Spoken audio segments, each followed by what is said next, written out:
tema da nossa reflexão bíblica de hoje, nós vamos falar sobre a importância de uma verdadeira amizade. Nos dias de hoje, as pessoas estão cada vez mais desacreditadas nisso, devido ao cumprimento das profecias, em que as pessoas estão cada vez mais soberbas, interesseiras, jactanciosas, preocupadas mais consigo mesmas, um tempo em que o amor está se esfriando de quase todos. Poucos acreditam que possa haver uma verdadeira amizade nesse mundo.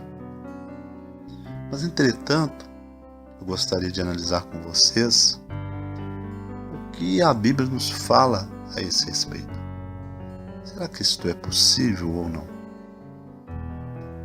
A primeira coisa da qual nós devemos termos consciência é de que cada um de nós nessa terra temos um grande e verdadeiro amigo, que é o Senhor Jesus. Esse deu a cada um de nós a maior prova de amizade e de amor que alguém poderia dar. Ele deu a sua vida para que nós pudéssemos termos a vida eterna. Essa é uma coisa muito profunda, tremenda e maravilhosa. Mas qual é a importância da verdadeira amizade? Se você tiver uma Bíblia, pega a sua Bíblia comigo e abra ela comigo no livro de Provérbios, capítulo 17, no versículo 17, que nos diz assim: em todo o tempo ama o amigo, e na angústia nasce o irmão. Deus aqui está nos dizendo que o verdadeiro amigo nos é dado por Ele como um irmão. Um amigo verdadeiro é um irmão que nasceu numa outra família. Um amigo verdadeiro é aquele do qual temos um relacionamento direcionado pelo Espírito Santo de Deus. O inimigo, ele quer trazer lá desde o Éden, e assim será até a volta do Senhor Jesus, sempre a inimizade entre o homem e Deus, entre o homem e o seu semelhante. É claro que há determinadas pessoas que, por causa das suas escolhas, não há possibilidade de se ter uma amizade. Mas, entretanto, não significa que essas pessoas não devam ser respeitadas e que não devemos orarmos por elas. Agora, qual exemplo nós temos dentro da Bíblia Sagrada de uma amizade sincera? Agora abra sua Bíblia comigo no livro de 2 Samuel, capítulo 1. Deixa-me ver aqui, 2 Samuel, capítulo 1, versículo 26, que nos diz assim: angustiado estou por ti, meu irmão Jonatas. Quão amabilíssimo me eras, mais maravilhoso me era o teu amor do que o amor das mulheres. Essa aqui foi uma declaração a qual Davi fez ao filho de Saul, Jonatan, a respeito da sua amizade, e que Satanás usa maldosamente para que muitas pessoas venham dizer que, por causa desta declaração, Davi e Jonatan eram homossexuais, só porque ele disse que mais maravilhoso me era o teu amor do que o amor das mulheres.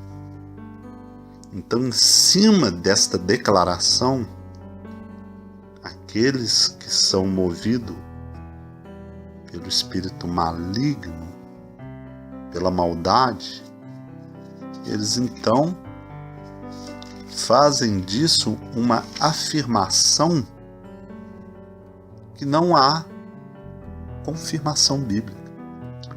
Mas então, o que Davi quis dizer com mais maravilhoso me eras teu amor do que o amor das mulheres?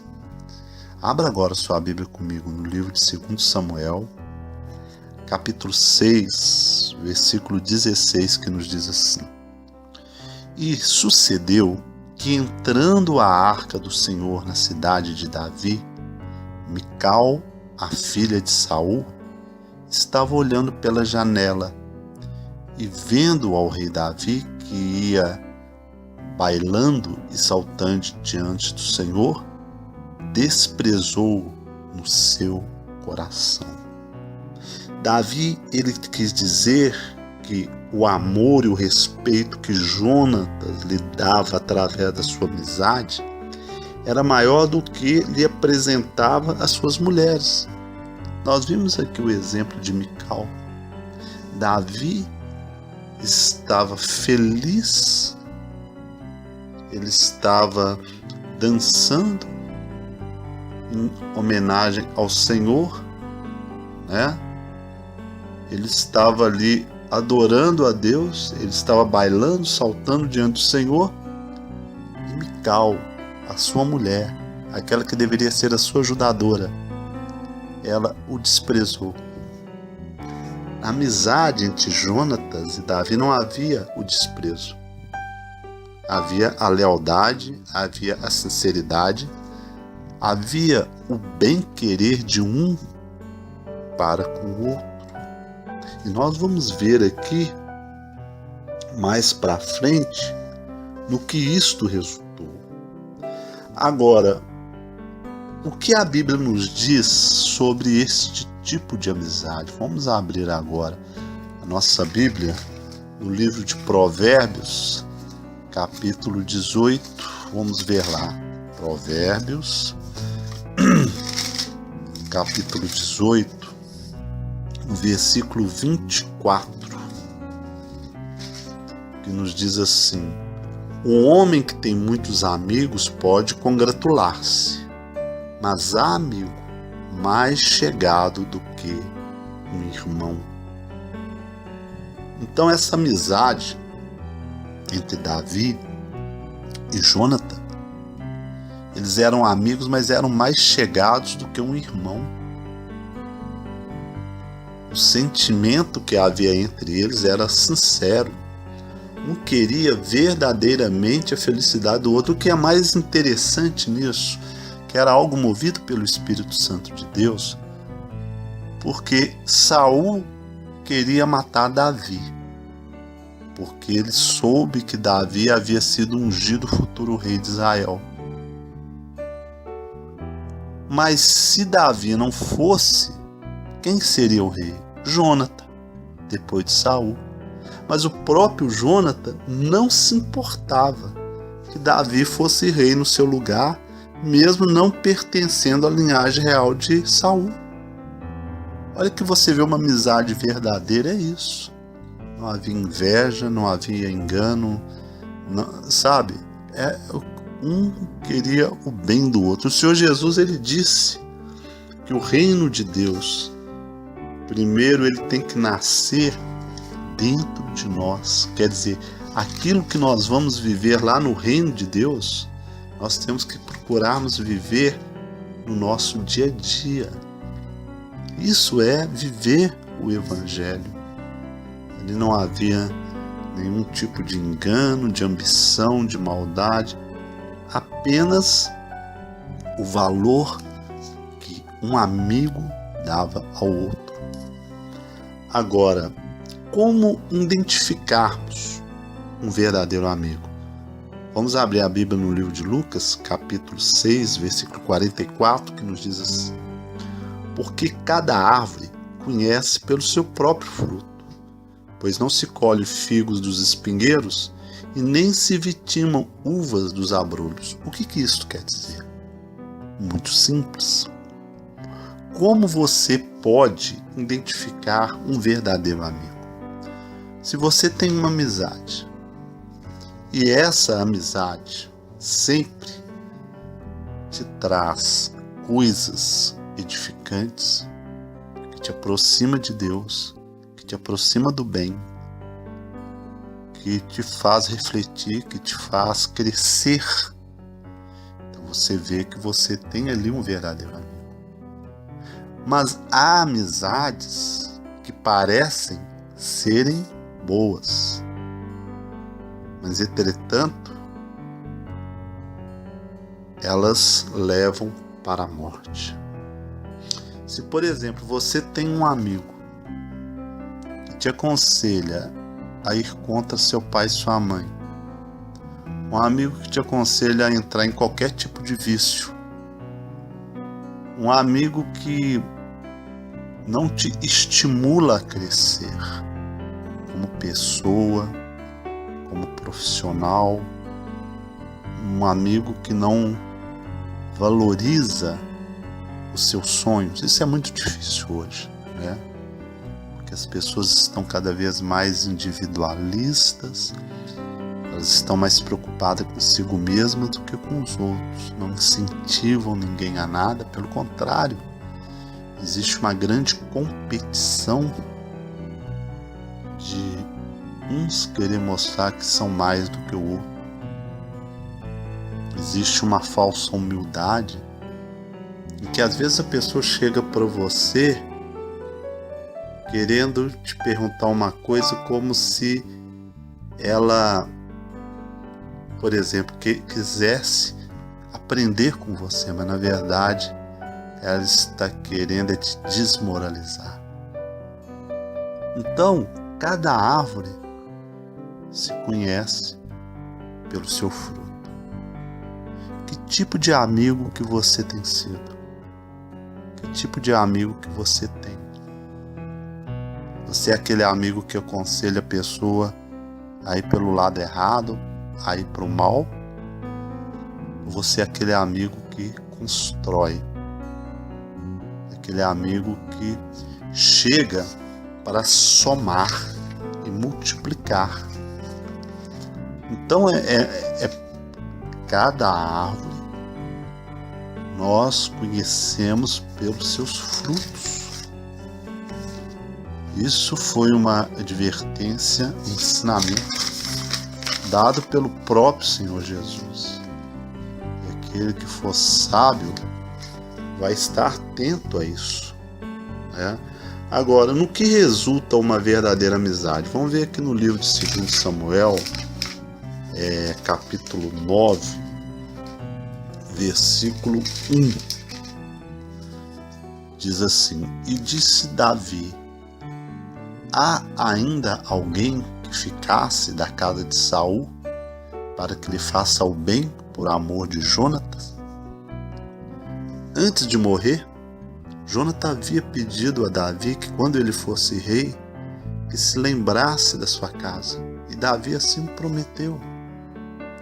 Então, depois que Davi se tornou rei, ele então chamou um servo seu, Ziba, e perguntou se existia alguém da casa de Saul para que ele fizesse o bem por causa de Jonatas. E sabe quem que era esse alguém? Era Mefibosete, justamente o filho de Jonatas, a qual Davi mandou chamar, que ele era aleijado, vivia em Lodebar, lugar de miséria, sofrimento, e ele o chamou, ele deu lugar à mesa junto com o rei e restituiu todas as riquezas que era de Saul, ele deu a Mefibosete. Olha no que resultou uma verdadeira amizade. Não que essa amizade houvesse sobre ela um interesse, mas o bem que Deus fez sobre Mefibosete foi o fruto de uma amizade verdadeira e sincera. Nós nunca perdemos em sermos íntegros, em sermos honestos com as pessoas. Às vezes, nós podemos ser amigo de alguém que não é nosso amigo, mas você, pelo seu proceder, pela sua honestidade, pela sua integridade, você é amigo daquela pessoa, mesmo que ela não reconheça. Você às vezes é uma pessoa que faz pelo outro aquilo que você tem certeza que o outro não faria por você. Mas porém você não fica tocando trombeta em cima disso. Você simplesmente faz porque isso que é o certo que se deve fazer. E isso é agradável a Deus. Todo bem que é feito em oculto é agradável a Deus. Agora, como nos tornamos amigos de Deus e de Cristo? João capítulo 15, versículo 14, nos diz assim: vós sereis meus amigos se fizerdes o que eu vos mando. O problema é que tem tanta gente que se diz ser amigo de Deus, mas desobedece a sua palavra, desobedece os seus mandamentos. Deus nos manda 10 coisas tão simples, tão básicas, em que muitas das pessoas fazem questão de ignorar, principalmente o 4º mandamento. Mas como nós podemos sermos amigos de Deus em desobediência? Mas o Senhor Jesus ele foi claro: vós sereis meus amigos se fizerdes o que eu vos mando. Abraão foi reconhecido como amigo de Deus através da sua obediência ao Senhor. Ele foi chamado pelo próprio Deus de meu amigo. Que honra grandiosa um homem pode ter. Glórias ao Senhor. Agora, de quem não devemos sermos amigos? Tiago, capítulo 4, versículo 4, nos diz assim: adúlteros e adúlteras, não sabeis vós que a amizade do mundo é inimizade contra Deus? Portanto, qualquer que quiser ser amigo do mundo, constitui-se inimigo de Deus. Então nós não devemos sermos amigos do mundo, porque se fizermos a escolha de sermos amigos do mundo, automaticamente seremos inimigos de Deus, independentemente de estarmos na igreja ou não, de termos um cargo na igreja ou não, de estar fazendo qualquer coisa na igreja ou não. Se formos amigos do mundo, seremos inimigos de Deus. E o que é ser amigo do mundo? É uma pessoa que toma uma decisão de viver voluntariamente no pecado, sabe? Que não aceita analisar a palavra de Deus, examinar as Escrituras. Eu vejo tantos inimigos de Deus com a Bíblia na mão, né? Que não aceita nem examinar algo que eles não conhecem, porque se sentem muito confortável naquilo que o mundo lhe apresenta como verdade. E isso é muito perigoso. É por isso que muitos que acreditam que são amigos de Deus, na volta de Jesus vão ouvir dele. Vou primeiro dizer a ele, né, a prova de amizade: Senhor, em teu nome nós não profetizamos, não curamos enfermos, não expulsamos demônios. Ele então vos dirá abertamente: afastai-vos de mim, malditos, que eu não vos conheço, vós que praticais a iniquidade. Porque na verdade, né, que nós estamos agora ilustrando, vocês dizem que são meu amigo, mas vocês nunca foram, porque nunca me obedeceram. Em outras palavras, é isso que o Senhor Jesus está dizendo a eles. Então nós temos que tomar cuidado em qual classe de pessoas nós estaremos na volta do Senhor. Qual o critério para escolher uma amizade? Mateus 10,16 nos diz assim: Mateus 10,16: eis que vos envio como ovelhas no meio de lobos. Portanto, sede prudentes como as serpentes e simples como a pomba. Então, quer dizer, primeiro nós temos que ser prudentes, quer dizer, observar antes de agir. E simples como a pomba. Se você vê que não vale a pena, você educadamente sai fora. Mas nós temos que pegarmos o critério de Deus, né? Agora, como age o verdadeiro amigo? Vamos ver aqui no livro de Provérbios, capítulo 27, versículos 5 e 6, que nos diz assim: Melhor a repreensão aberta do que o amor encoberto. Fiéis são as feridas feitas pelo que ama, mas os beijos do que aborrece são enganosos, né? Então, o verdadeiro amigo, ele diz o que precisa ser dito. Não importa se o outro vai ficar chateado, com raiva, mas ele não engana. Ele traz a verdade, porque Jesus é a verdade. Então, eu gostaria de trazer para vocês essa reflexão sobre a importância da verdadeira amizade. E a primeira amizade que nós devemos estabelecermos é com o nosso Deus através do seu Filho, seu Jesus, seu Yeshua Mashiach. E depois, consequentemente, com as pessoas que realmente se importam com a vontade de Deus. Porque se tivermos uma amizade com o mundo, nós seremos engolidos por eles. Que Deus abençoe a todos, em nome do Senhor Jesus, seu Yeshua Mashiach. Amém.